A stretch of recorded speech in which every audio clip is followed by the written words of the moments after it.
পৃথিবীর মধ্যে যত ধর্ম গ্রন্থ রয়েছে, বাইবেল রয়েছে, বেদ রয়েছে, ঋগ্বেদ রয়েছে, আমার যতটাই ধর্ম গ্রন্থ আছে সব ধর্ম গ্রন্থ মিলিয়ে এবার পৃথিবীর মধ্যে সবচাইতে কোন ধর্ম গ্রন্থ শুনতে একটু ভালো লাগে, মজা লাগে? সুবহানাল্লাহ বলবেন না?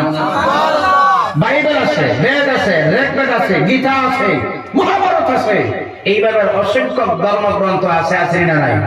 আর যেটা বলো আছে, আছে না নাই?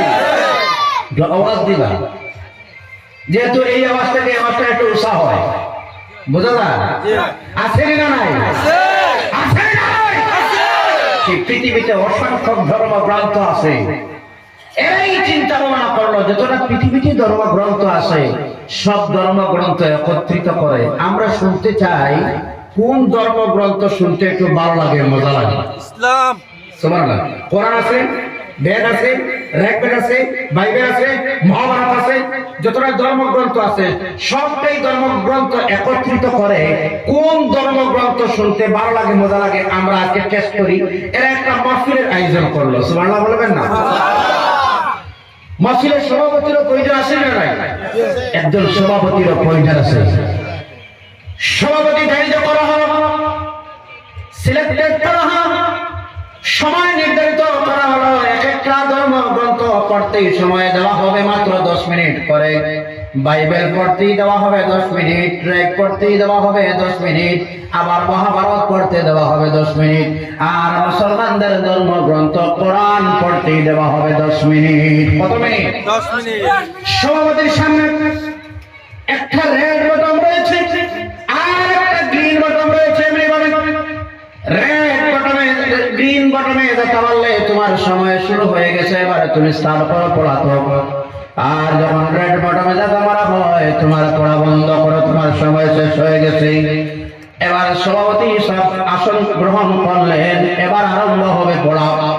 সর্বপ্রথম বাইবেল নিয়ে আসলেন, 10 মিনিট হয়ে গেল, আবার বন্ধ করা হলো, বন্ধ করো তুমি। বেদ নিয়ে আসলেন, সব ধর্মগ্রন্থ যখন পড়া শেষ হয়ে যায় বিশ্ব মুসলমানের কলিজার টুকরাই যিনি ছিলেন, বিশ্ব মুসলমানের গৌরব যিনি ছিলেন, যার নাম ছিল মিশরের কারি আব্দুল বাসিত। জুড়ে বলেন না সুবহানাল্লাহ? যার নাম কি ছিল? মিশরের কারি আব্দুল বাসিত। আল্লাহু আকবার বলুন। যার তেলাওয়াত শোনার জন্য মানুষ এখনো পাগল হয়ে যায়। আল্লাহু আকবার। সে আব্দুল বাসিত আল্লাহ রাব্বুল আলামিনের পাক কালাম কোরআনুল কারীম এবার বুকুর সঙ্গে জড়িয়ে ধরে এবার বসলেন, পিছনে বসা রইলেন। আর বসে বসে মহান আল্লাহ রাব্বুল আলামিনের কাছে দোয়া চাইতেছেন। রব্বুল আলামিন জীবনে যা চাইলাম তা দিলাম, যা চাইলাম না তাও দিলাম রব্বুল আলামিন, আর কিছুই চাই না রব্বুল আলামিন। আমার গলাতে যত মধুর সুর আছে, কণ্ঠ সুর আছে, সবটুকুন দিয়ে দাও। আমি এই মধুর সুর দিয়ে তোমার পাক কালাম কোরআন পড়ে যেন মুসলমানের আনন্দ রাখতে পারি। আরে জোরে বলেন না সুবহানাল্লাহ। তিনি এবার সামনে আসেন, লাস্ট মোমেন্ট যারা রাখতে হলো তিনি এবার সামনেই আসেন। আল্লাহর কালাম কোরআনুল কারীম নেই। এবার মনে মনে ভাবলেন কোন সূরার তেলাওয়াত আমি শুরু করে, যেহেতু সময় আছে মাত্র 10 মিনিট। এই জগৎ কোরআন শোনার জন্য আসতেছে। কারণ হচ্ছে মুমিন যখন যে জায়গায় কোরআনের আলোচনা হয়, এই কোরআনের আলোচনা যে জায়গায় হয় মুমিনরা পিপিলিকার মতো পাগল হয়ে সেই মাহফিলে প্রবেশ করে। এটা কোন ব্যক্তির আকর্ষণ নয়, এটাই হচ্ছে কোরআনের আকর্ষণ। সুবহানাল্লাহ। আস্তে সুবহানাল্লাহ। যদি এক্স হয়ে যান, যদি আস্তে বলুন না সুবহানাল্লাহ। সুবহানাল্লাহ। যুবক বন্ধুরা একটু আওয়াজ দিয়ে বলুন না সুবহানাল্লাহ। এবার ধার্য করা হলো, তিনি মনে মনে ভাবলেন সময় কত মিনিট? 10 মিনিট। 10 মিনিট। 10 মিনিটে কি সূরা কিভাবে তেলাওয়াত করি? তিনি মনে মনে ভাবলেন কোন সূরার তেলাওয়াত শুরু করব। এবার মনে মনে ভাবলেন প্রত্যেকদিন যে সূরার তেলাওয়াত আমরা করলে না নামাজ হয় না, ওই সূরার এবার ধার্য করলেন সূরা ফাতিহা। তিনি এবার লম্বা টান দিলেন, বিসমিল্লাহির রাহমানির রাহিম, আলহামদুলিল্লাহি রাব্বিল আলামিন, আর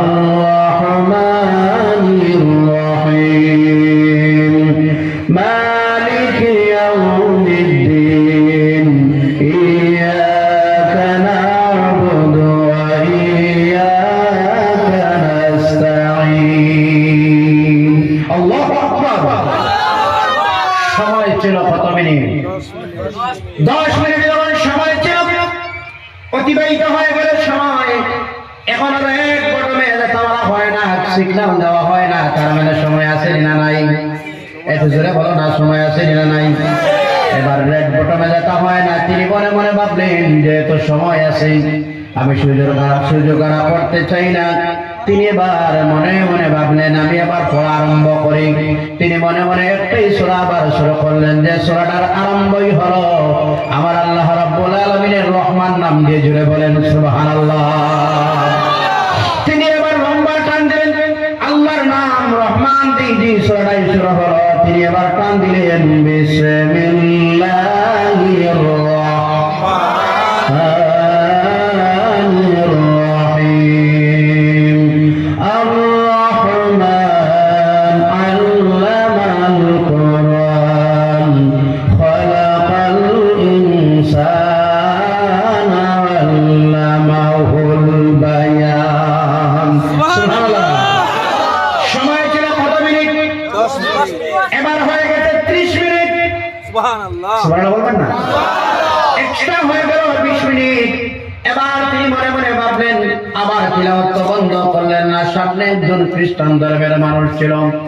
সেই মানুষটা অধৈর্য হয়ে সে মানুষ বিচারকের গর্দনায় ধাক্কা মারি বলল, মিয়া প্রত্যেকটা ধর্মগ্রন্থ পড়তে সময় দিয়েছিল 10 মিনিট, মুসলমানদের ধর্মগ্রন্থ কোরআন পড়তে কেন দিলে তুমি এক্সট্রা 20 মিনিট? বুঝলাম না।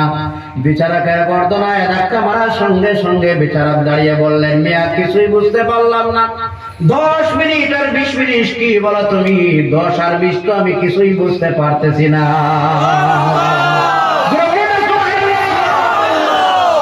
আমি তো আর কিছুই বুঝতে পারলাম না।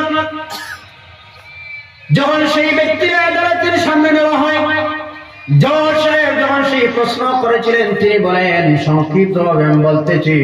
তিনি বলেন, এবার প্রত্যেকটা ধর্মগ্রন্থ পড়ার সময় আমার জ্ঞান ছিল, হুঁশ ছিল, সব টুকটাক ছিল আমার।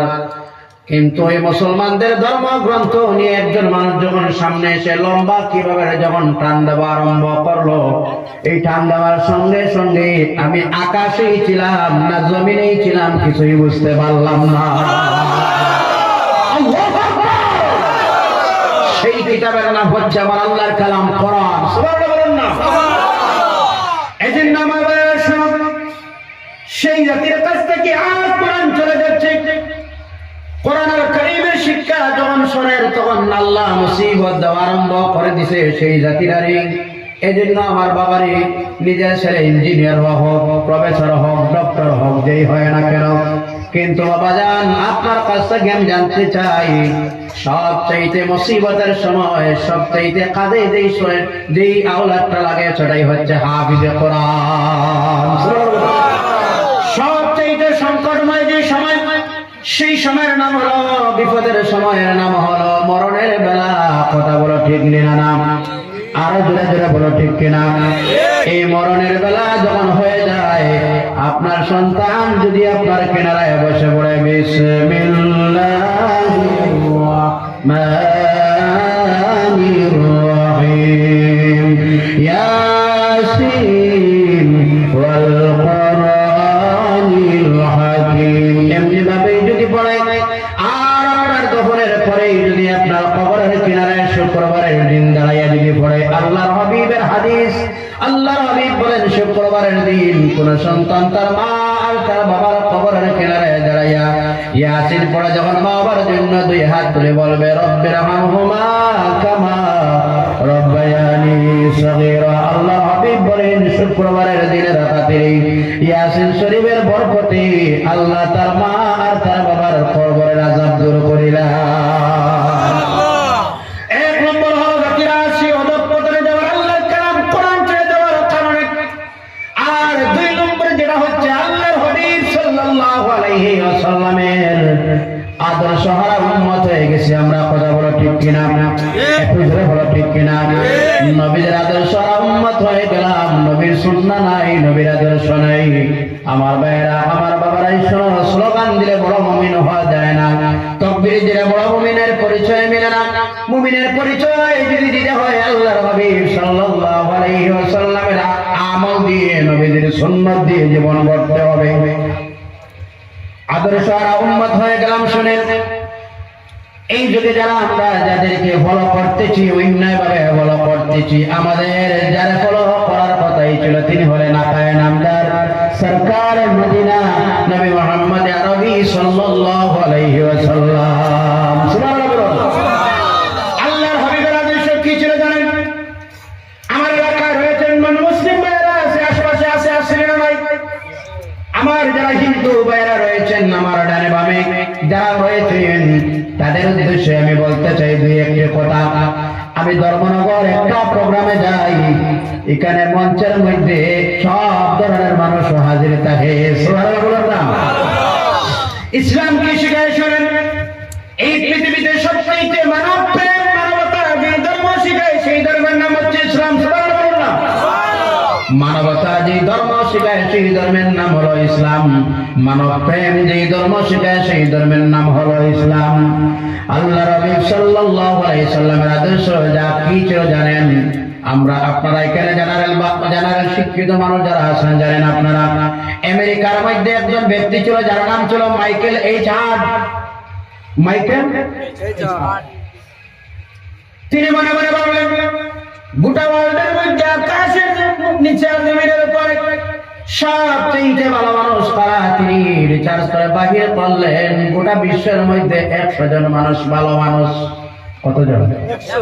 আর জোরে বলো বন্ধুরা, কতজন? 100 জন মানুষ ভালো মানুষ। তিনি 100 জন মানুষের জীবনী এক জায়গায় একত্রিত করে জমা করে একটা বইয়ের রূপ দিলেন।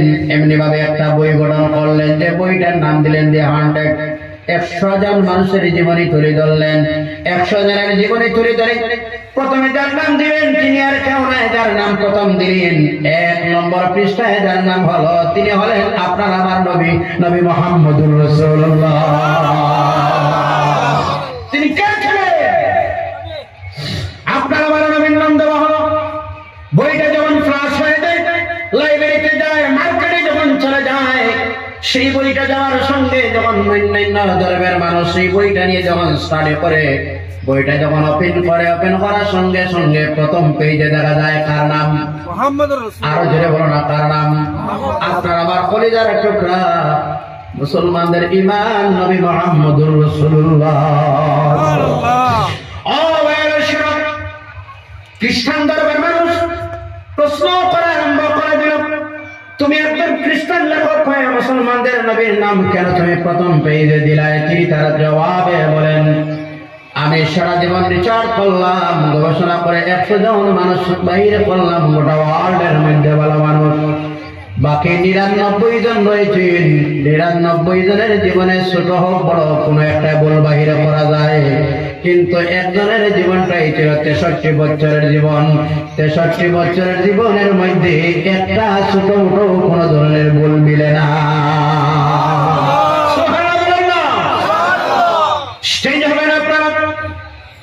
আমি লম্বা ইতিহাস পড়তেছি, যেই দেশে আমরা বসবাস করতেছি সেই দেশের মধ্যে একজন যার নাম সবার জানা আছে, মহাত্মা গান্ধীর পরিচয় আছে, আছে না নাই? সেই মহাত্মা গান্ধী ইসলাম সম্পর্কে কি মন্তব্য ছিল তা জানেন? তিনি বলেন ইসলাম যে প্রতিষ্ঠিত হলো বিশ্বের কোনায় কোনায়, ইসলাম যে চলে গেল তার মূল কারণটাই হচ্ছে মুহাম্মদের আদর্শ আর মুহাম্মদের জবান ধরে বলুন না সুবহানাল্লাহ। এজন্য আল্লাহর হাবিব কি শিক্ষা দিলেন শুনেন। আল্লাহর হাবিবের সামনে ফজরের পরে সাহাবায়ে কেরামরা গিয়ে বললেন, ইয়া রাসূলুল্লাহ, ওগো আল্লাহর নবী, আমাদের কিনারা একজন ইহুদি মানুষ বসবাস করত, হঠাৎ সে মারা যায়, তার ঘরে ছোট ছোট বাচ্চা রয়েছে, তার স্ত্রী রয়েছে, গরিব মানুষটাই ছিল, অভাবী মানুষটাই ছিল, সে মানুষটার ফ্যামিলি মেইনটেনেন্স করার মতো আর কোনো মানুষ নাই। আল্লাহর হাবিব সাহাবায়ে কেরামদের ডেকে বললেন, সাহাবায়ে কেরামরা চলো আমরা চলে যাই। সাহাবায়ে কেরামরা নিয়ে আল্লাহর হাবিব চলে গেলেন, গিয়ে বললেন সাহাবায়ে কেরামরা রে, আহলে মদিনার উদ্দেশ্য করে রাসূল ভাষণ দিলেন, ও মদিনার মানুষ তোমরাই শোনো, যে ফ্যামিলি দেখভালের মতো কোনো মানুষ নাই, ছোট্ট মনাদের মুখের মধ্যে খানা পুনা তুলে দেওয়ার মতো কোনো মানুষ নাই, ও মদিনার বাসী মানুষ তোমরাই শোনো, আজ থেকে সেই ফ্যামিলির কমপ্লিট দায়িত্ব আমি মুহাম্মদুর রাসূলুল্লাহ আমার নিজ হাতে সমঝে নিলাম। দিস ইজ ইসলাম। এটাই তো হচ্ছে ইসলাম। ইসলাম মানুষের সঙ্গে আত্মীয়তা শেখায়, ইসলাম মানুষের সঙ্গে মানব প্রেম শেখায়, ইসলাম মানুষের সঙ্গে ব্যবহার শেখায়। চাহে তোমার কিনারার মধ্যে মধ্যে হিন্দু হোক, খ্রিস্টান হোক, বৌদ্ধ হোক, যে ধর্মের মানুষ হয় না কেন তার সঙ্গে সদাচরণ করো, ভালো ব্যবহার করো। ইসলাম মানুষের সঙ্গে ভালো ব্যবহার শিখায়। এজন্য আল্লাহর হাবিব বলেন, ওয়াল্লাহি লা ইউমিনু, ওয়াল্লাহি লা ইউমিনু, ওয়াল্লাহি লা ইউমিনু। আল্লাহর কসম, আল্লাহর কসম, আল্লাহর কসম, ওই মানুষটা মুমিন নয় যার কারণে তার প্রতিবেশীর মানুষ নিরাপদ নয়। এই মানুষ মুমিন নয়, চাই হিন্দু হোক, চাই খ্রিস্টান হোক। এজন্য কিয়ামতের দিন মানুষরা যখন জাহান্নামের মধ্যে দেওয়া হবে, জাহান্নামী মানুষদেরকে যখন প্রশ্ন করা হবে, ইয়াতাসাআলুনা আনিল মুজরিমিন মা সালাকাকুম ফি সাকার ক্বালু লাম নাকু মিনাল মুসাল্লিন ওয়া লাম নাকু নুতঈমুল মিসকিন। আল্লাহু আকবার। কিয়ামতের দিন জাহান্নামের মানুষদেরকে যখন জাহান্নামের মধ্যে দেওয়া হবে, এদেরকে যখন প্রশ্ন করা হবে, মা সালাকাকুম ফি সাকার, কেন তোমরা জাহান্নামের মধ্যে এসেছো? তারা জবাব দিবে, লাম নাকু মিনাল মুসাল্লিন, আমরা নামাজ পড়ি নাই, ওয়া লাম নাকু নুতঈমুল মিসকিন, আর মিসকিন অসহায় মানুষকে খাওয়ার জন্য দান করি নাই। কথা বুঝা যায় না? একটা কষ্ট আপনারা এর বিরক্ত লাগে বোধ হয়, এখানে শেষ করে দিই আমি, একটু কষ্ট কষ্ট ভাব লাগে। আমার ঘরেও তো রয়েছেন প্রধান অতিথি আপনাদের, আমি বেশি নাই, আর 15-20 মিনিট, 15 মিনিট, ঠিক আছে? এই জন্য সেই দুইটা জিনিস জাতির মধ্যে ঘুরিয়ে আনতে হবে। ও মুসলমান, তোমরা আমার মধ্যে রাত্রির বেলা সম্পর্কে আল্লাহর কালাম কোরআনের তিলাওয়াতটা হওয়ার কথা ছিল। মুসলমান শুনে না, বাবা সমাজের মধ্যে বানাও তো সহজ, কিন্তু বাবা বনে বাবার দায়িত্ব আদায় করা কিন্তু অনেক কঠিন। আছে আছে না নাই? আরো যেটা বলো, আছে আছে না নাই? বাবা বনা সহজ, বাবা বনা সহজ, বাবার দায়িত্ব আদায় করা কঠিন। একটু জোরে বলো না, বাবার দায়িত্ব আদায় করা কঠিন। শুনেন আমার ভাইয়েরা, আপনার সন্তান কি করতেছে, আপনার মেয়ে কি করতেছে, সব খবর নেওয়ার দায়িত্ব, সব দায়িত্ব সব তো খুশি নেওয়া, খেয়াল রাখাই হচ্ছে আপনার দায়িত্ব। বাবা বাবা হিসাবে আপনার কি দায়িত্বটাই হলো শুনেন। যখন ফজরের মসজিদের মধ্যে আযান হয়ে যায়, আযান যখন হয় ফজরের, বাবা হিসাবে দায়িত্ব হলো আপনার ছেলের দরজার সামনে গিয়ে মধুর সুরে আওয়াজ দিয়ে বলো, বাবা ফজরের সময় গেছে, আমরা চলো মসজিদে চলে যাই। সুবহানাল্লাহ বলবেন না? আর একটু জোরে বলুন না, সুবহানাল্লাহ। বাবা হিসাবে দায়িত্ব হলো ফজরের সময়তে আপনার সন্তানকে গিয়ে বলবেন, বাবা আপনি মনে মনে ভাবতেছেন খোদা আপনার ব্যাংক ব্যালেন্স আছে বলে আপনি একজন সফল বাবা ন, আপনার গাড়ি আছে আপনি সফল বাবা ন, আপনার বিচার আছে, অনেক সম্পত্তির মালিক আপনি, আপনি একজন সফল বাবা। কথা বলেন না? আর যেটা বলেন সফল বাবা আপনি, আপনি সফল বাবা নয়, আপনি সফল ফাদার নয়, আপনি সফল গার্জিয়ান নয়, সফল অভিভাবক নয়, আপনি সফল বাবা সেইদিন হবেন যেদিন আপনার যখন বিদায়ের সময় হবে, আপনার কিনারায় বসে আপনার ছেলে আপনার জন্য আল্লাহর কালাম কোরআন পড়ে দোয়া করতে পারবে। সুবহানাল্লাহ, একটু জোরে বলা যায় না? সুবহানাল্লাহ। শুনেন তো বাজান, এই সংকটময় সময় যদি নিজের আওলাদটা নিজের যদি কাজে লাগে না, টাকা পয়সা সব বেকার। বেকার নি না? কথা বল না, বেকার নি না? আরে আমার সংকটের সময় যদি কাজে লাগে না, তাহলে সম্পদ দিয়ে কি করবো? ঠিক না? সংকটময় সময় হলো মরণের সময়, এত কঠিন সময় হয়ে যায় মানুষের না, আরামের সময়। হ্যাঁ, মরণের সময়টা আরাম না কঠিন? আরো জোরে, কঠিন সময়। মরণের সময়টা বড় কঠিন সময় হয়। এই সময়তে মানুষ বড় বিপদের মধ্যে হয়, বড় সংকটময় সময় মানুষের দাঁড়ায়। ওই সময় যদি কোন সন্তান তার বাবার কিনারায় বসে আল্লাহর কালাম কোরআন পড়ে দোয়া করে, যদি ওই দোয়ার বিনিময়ে আল্লাহ তার গোলামের মুখটা তো ইমানের শহীদ দিবেন। সুবহানাল্লাহ।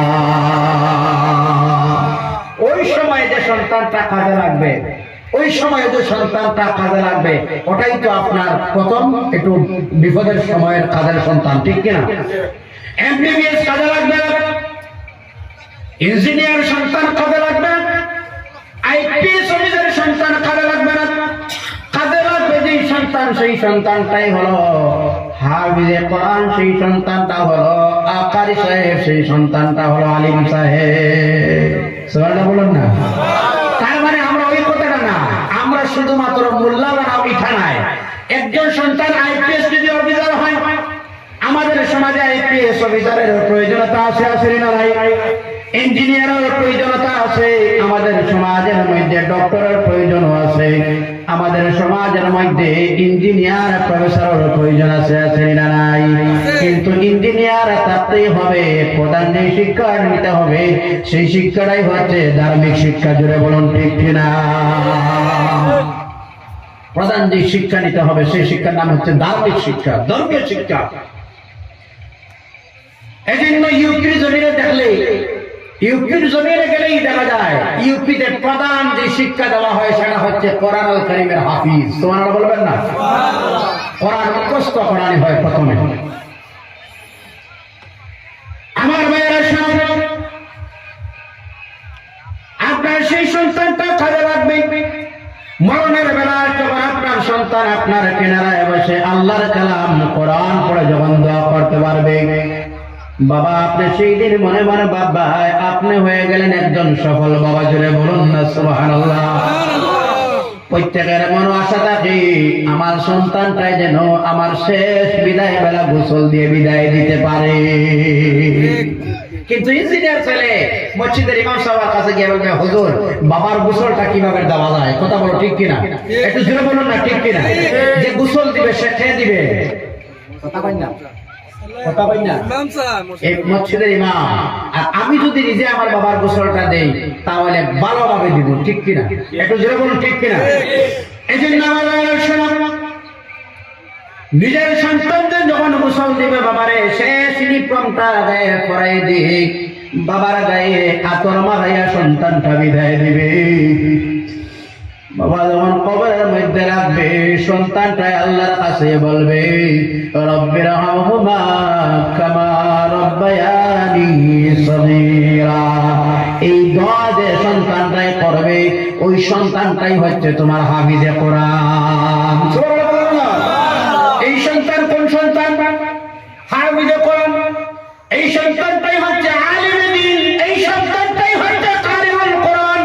জুড়ে বলুন না সুবহানাল্লাহ। এই জন্য বাবা যার 3টা সন্তান রয়েছে, যার 2টা সন্তান রয়েছে, কম পক্ষে নিজের ব্যবস্থা করার জন্য বাবা একটা সন্তান দিনী প্রতিষ্ঠানে দান করো। এটা আমার জন্য নয়, আপনার জন্য, যার যার জন্য। আপনারা তো ভাবেন হুজুর মাদ্রাসায় দিলে সন্তানের ভবিষ্যৎ অন্ধকার হয়, এটা একটা ধারণা মানুষের আছে, আছে না নাই? কথা বল না কেন? আছে না নাই? ঠান্ডা আমার লাগে। এটা একটা ধারণা আছে, আছে না নাই? তোরা না এটা দেখি না, কত ভালো লাগে। এটা ধারণা আছে তো একটা, সন্তান মাদ্রাসায় দিলে তার ভবিষ্যৎ অন্ধকার হয়, এবার একটা কুমন্তব্য আপনার আমার মধ্যে আছে, আছে না নাই? আজ আপনাদের সামনে আমি জানতে চাই, এই একজন আলিম সাহেব না হাফিজ সাহেব?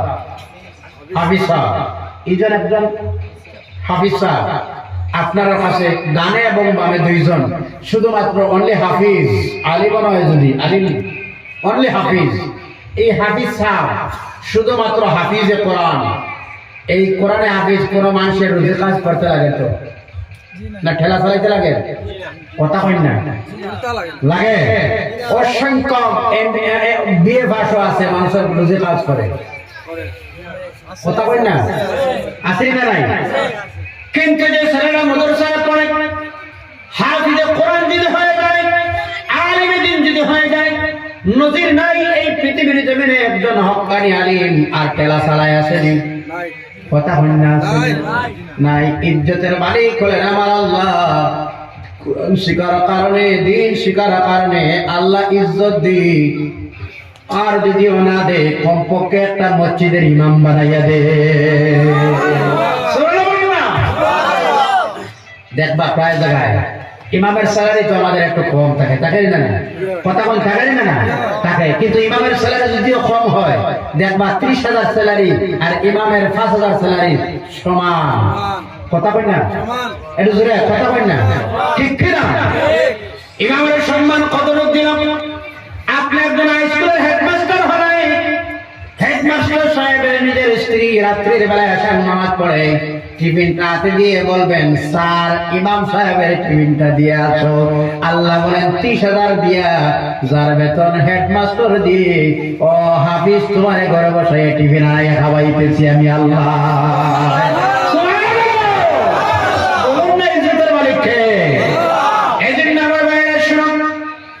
একটা সন্তান মাদ্রাসায় যায়, সন্তান যখন মাদ্রাসায় চলে যায় আর আপনার যদি এমনি অবস্থায় ইন্তেকাল হয়ে যায়, সন্তান যখন মাদ্রাসায় পড়বে বিসমিল্লাহির রহমানির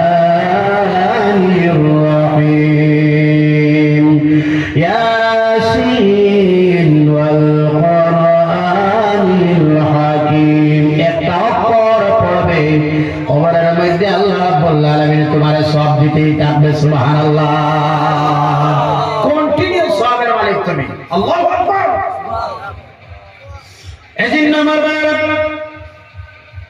সমস্ত বিরোধী দল, সমস্ত বিধর্মী মানুষ, সমস্ত এই মানুষের এন্ট্রি করতে গিয়ে পৃথিবীতে চক্রান্ত আরম্ভ করলো যেগুলা বন্ধ করা যায়। বর্তমান আমাদের দেশের চিন্তা ধারণায় যারা হলো মাদ্রাসা কিভাবে বন্ধ করা যায়। কথা বলো ঠিক না? আর জোরে বলো ঠিক না? বাবা তোমার টাকাটাই বন্ধ করলাই, কিন্তু মুসলমান 10 আর 5 টাকা দিয়ে আল্লাহ ওয়াস্তে খুঁজিয়া মানুষের কাছ থেকে দিনই প্রতিষ্ঠান গড়তেই থাকবে। আপনাদের মত আসলে এটা দেখবে নাই নাই নাই আসলে দিনই মাদ্রাসা আমরাই গড়ব। রাখেছেন আপনারা? শুধু আমার দিলে হবে না,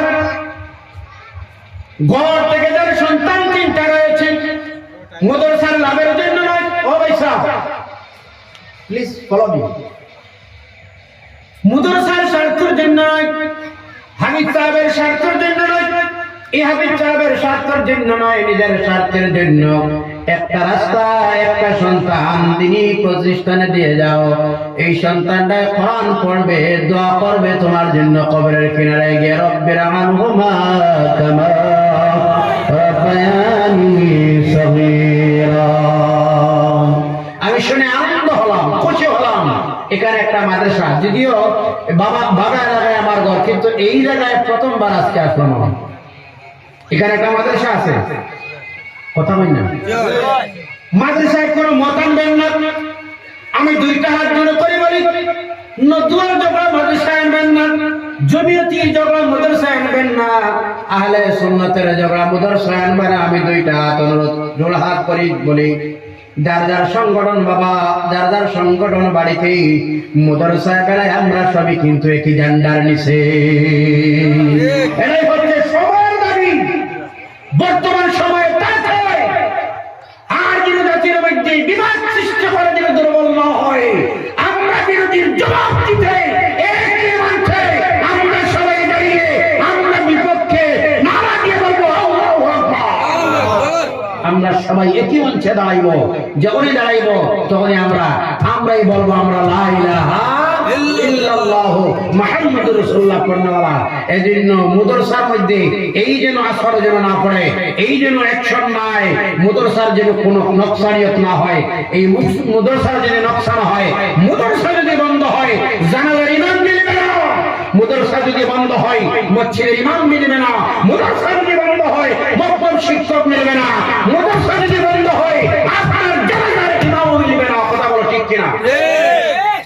এজন্য মাদ্রাসা, সেই মাদ্রাসা ধরে রাখতে হবে। এটা হচ্ছে ইমানদারের কর্তব্য। কথা বলা ঠিক কিনা? না একটা কষ্ট রাখতে হবে, কষ্ট। অসংখ্য এখানে মানুষ আছেন, আপনারা জানেন না কোন দলের মানুষ। মনে মনে ভাবতে পারেন হুজুর বোধহয় অন্য কোন স্বার্থে। না, কোন স্বার্থে নয়, এক মাদ্রাসার স্বার্থে কথা বলতেছি। এখানে কোন জাত সংগঠনের মামলা হামলা আনবেন না। একমত নেই আপনারা? এটা আর যে বলেন একমত নেই খায় মাদ্রাসায় চলবে। এই মাদ্রাসায় আমি কেন প্রেসিডেন্ট হলাম না, আমি কেন সেক্রেটারি হলাম না, আমি কেন কোষাধ্যক্ষ হলাম না, এই সেই মেম্বার, এই সেই পদের কোন এখানে এই ঝগড়াটা মাদ্রাসায় আনবেন না। এই সব ঝগড়ার কারণে অসংখ্য মাদারিস ধ্বংস হয়ে গেছে। কথা বলো ঠিক কিনা? আরো যেটা বলো ঠিক কিনা?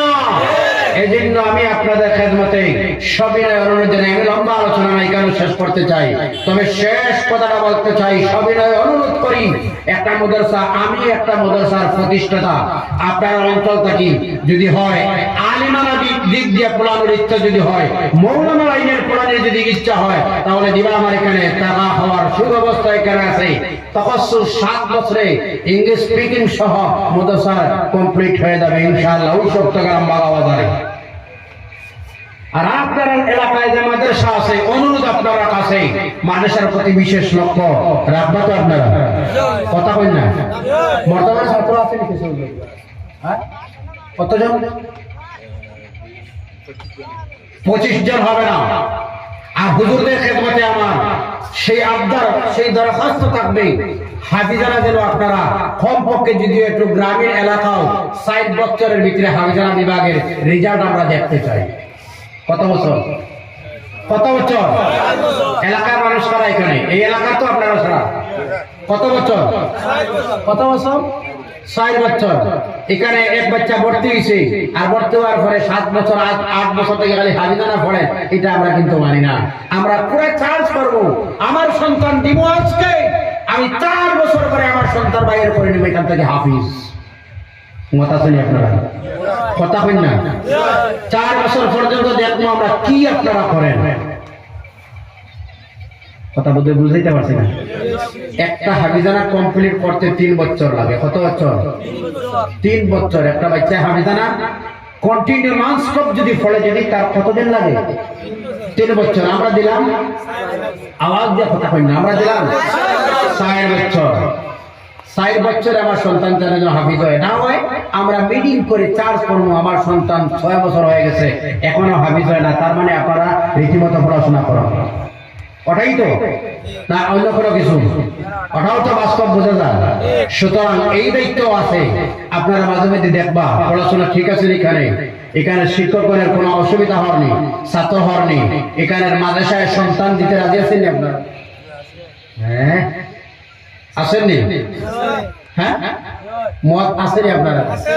আসেনি মত আপনারা? কার কার একটা মত আছে দেখি হাত তুলেন তো। বাজার, এটা বড় আনন্দের বিষয়। হাফিজে কোরআন কিন্তু প্রত্যেক পেটে জন্ম হয় না, আলিমে দ্বীন ঘর ঘরে জন্ম হয় না। হয়তো জন্ম, কথা বল না, হয় না। যদি হাফিজে কোরআন বলতে হয়, তার মার দিকটা দেখতে হয়। মা যখন বড় হয়, আমল ওয়ালা যদি মা হয়, তাহাজ্জুদ ওয়ালা যদি মা হয়, তার সন্তান মাদ্রাসায় দিলে হাফিজে কোরআন আলিমে দ্বীন হবে। আর যে মাটা নামাজ নাই, আমল নাই, চরিত্রহীন, এই মাটার সন্তান মাদ্রাসায় দেওয়ার পরে বাগবে, একদিন মাদ্রাসায় আইবে, 3 দিন রাস্তা থেকে বাগিয়ে যাইব। কথা বল ঠিক কিনা? এটা যেটা বলো ঠিক কিনা? হাফিজে কোরআন যদি বলতে হয়, আলিমে দ্বীন যদি বানানোর চেষ্টা করতে হয়, আলিমে দ্বীন যদি বানাইতে হয়, তাহলে কাজটাই করতে হবে, নিজের সন্তানটা দেও, আমলওয়ালা মা বনো, বাবা বনো, আর সন্তানের জন্য দোয়া করো। ইনশাআল্লাহ আপনার সন্তান একদিন কামিয়াব হবে। কথা বোঝা গেছে? মাদ্রাসার সন্তান আগামী বছর যদি এখানে দাওয়াত হয়, কারণ আমার দাওয়াত বুঝিয়ার না, আগামী বছর যদি হাট দেওয়ার কথা আছে, যদি হয় আগামী বছর ইনশাআল্লাহ খবর নেব। এই বছর রাখে গেলাম 25টা, এবারে 25 বাচ্চা, 50টা কমপক্ষে বাচ্চা থাকতে লাগবে হাফিজানা বিভাগে। কতটা? আর হাফিজানা বিভাগের সঙ্গে একটু মাসলা মাসাইলের শিক্ষা দিতে লাগবে। মাসলা মাসাইল শিক্ষা, যেহেতু তার জীবনের যেগুলো মাসলা মাসাইল আছে, এগুলো যেন শিখতে সে পারে। মাসলা মাসাইল শিক্ষা, এবং সেই মাদ্রাসায় আমি এই অনুরোধটা রাখবো, কমপক্ষে রাত্রের বেলা ক্লাসের ব্যবস্থা নেন। হুজুর, রাত্রে ক্লাস হয়নি কেন? অনেক ক্লাস, হ্যাঁ, রাত্রে ক্লাস লাগবে। মাগরিব থেকে নিয়ে ফজর থেকে নিয়ে একজন হাফিজ সাহেব, যার কোন মসজিদের দায়িত্ব থাকতো না, একজন উপযুক্ত স্যালারি দিতে লাগবে এলাকার মানুষ, উপযুক্ত স্যালারির ব্যবস্থা। শুধু সাদা নয়, শুধু সাদা নয়, এক একটা বাচ্চার পিছনে এগেইনস্ট একটু একটু পয়সাও যদি হাজিয়া দেয়, যদি অসুবিধা আছে কথা কই না। ইংলিশ মিডিয়াম স্কুলে পড়াইতে তো কমপক্ষে অ্যাডমিশন ফিস দিতে লাগে 20,000, আর আরো দিতে লাগে টিউশন ফিস, এই ফিস সেই ফিস দিতে লাগে না। তো 1,500 যতটুকু সম্ভব হয় একটা বাচ্চার পিছনে দিলে, একজন হাফিজ সাহেব সকালে মক্তব ছড়া এখানে শিক্ষা দিতে হবে। সকাল 5টা 6টায় ক্লাস যদি শুরু হয়, 10টায় শেষ, 10টা থেকে আবার একটু বিরতি। আবার এইভাবে যদি 4 বছরের ভিতরে যদি কমপ্লিট বিভাগটা শেষ করতে যদি হয়, তাহলে সকাল এবং বিকাল ননস্টপ এখানে একজন শিক্ষক থাকতে লাগবে। সর্বশেষ কথাটা, এই মাদ্রাসার উপর টিকে রাখতে হবে না। সাদা করা শুরু, ব্যাগ আতনি আর ছাত্র একসঙ্গে নিয়ে চলো, দানার সাদা, সুপারের সাদা, সাদা আর সাদা, ওলা সিস্টেম নেই। কথা কই না, ওলা সিস্টেম নেই। আমি একটু মিজাজ একটা পড়া, এটা আমি লাগি না। আমার ছাত্র নিয়ে আমি সাদা করি না। আমার টিউশন ফিস আছে, মান্থলি 900 টাকা ফিস আছে। আমি খাওয়াই দিব বাবা, টিউশন ফিস দিতে পারতাম না, স্যালারি ফিস তুমি দেবো। এখানে বক্তা না,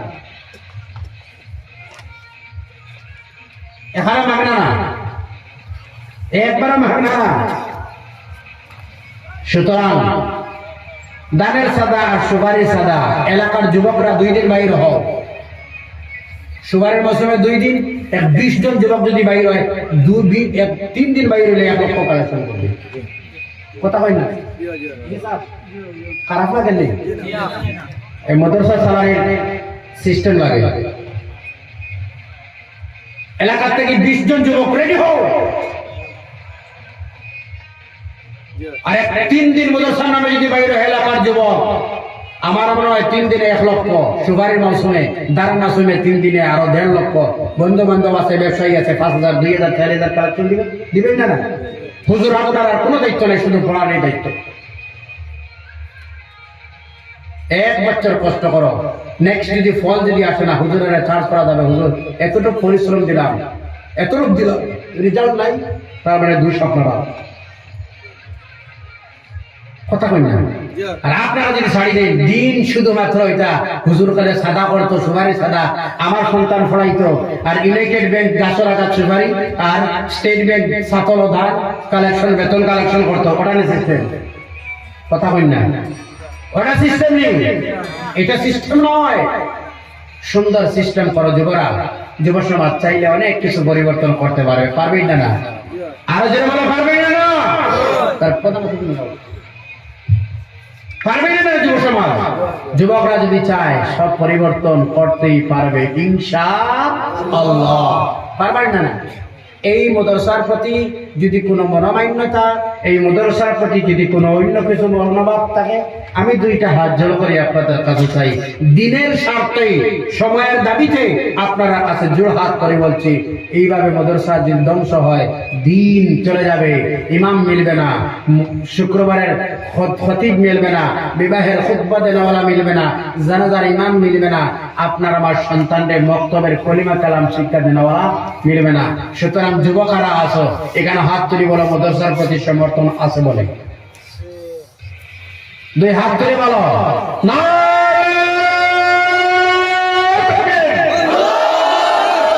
এই তকবীর মাদ্রাসার সমর্থন বোঝা যায় না।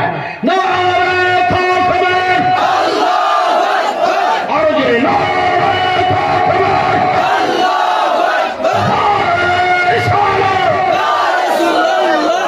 মাদ্রাসার প্রতি সমর্থন আছে আপনারা?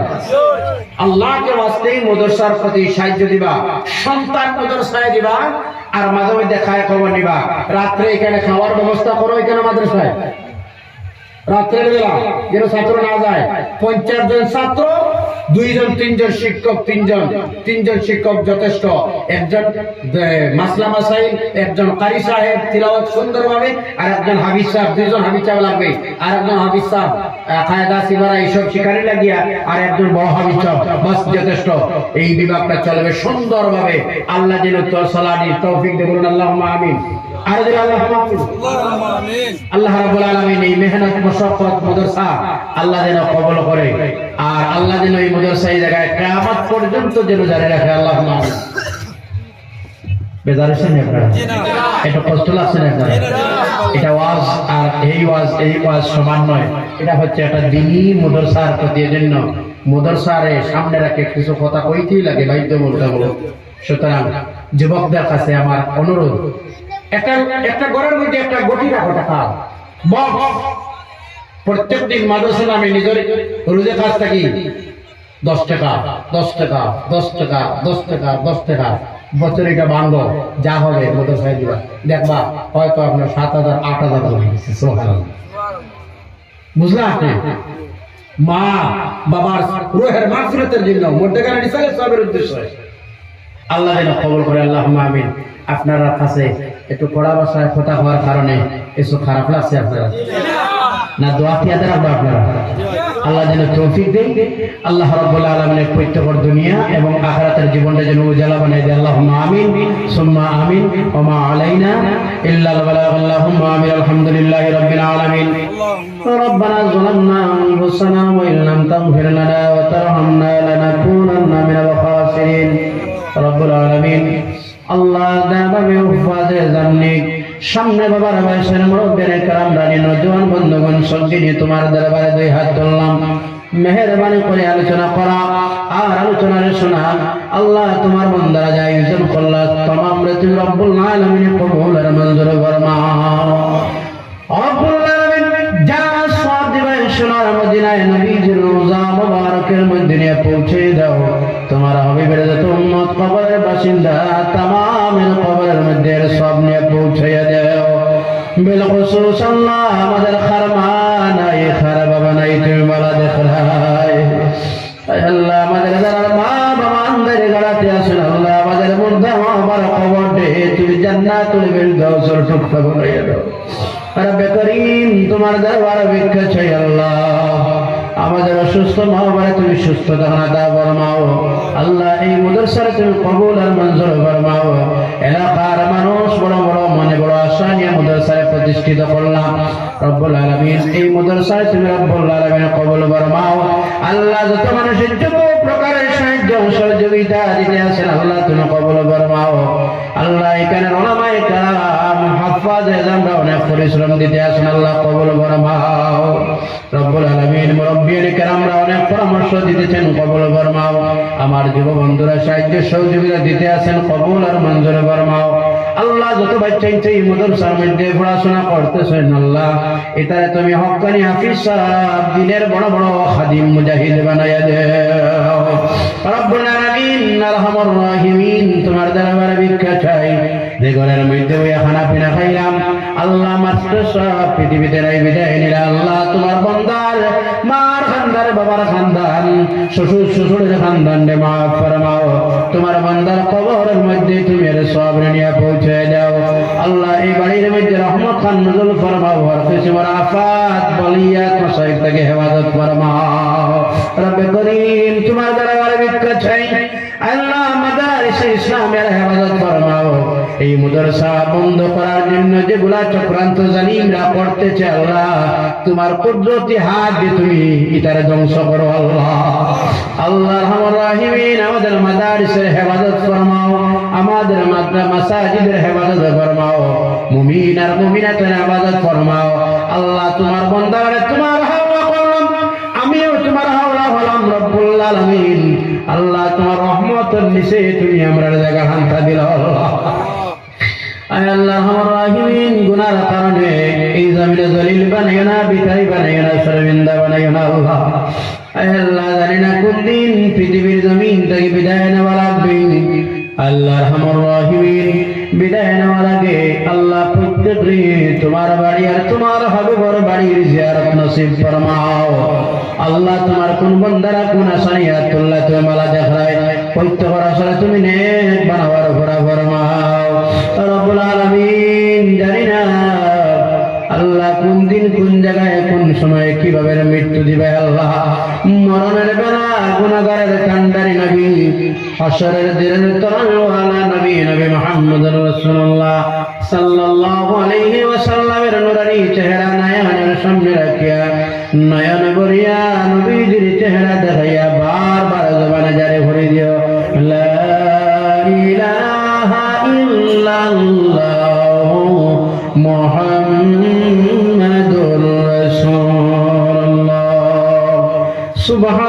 ربك رب العزة عما يصفون وسلام على المرسلين وسلام على المرسلين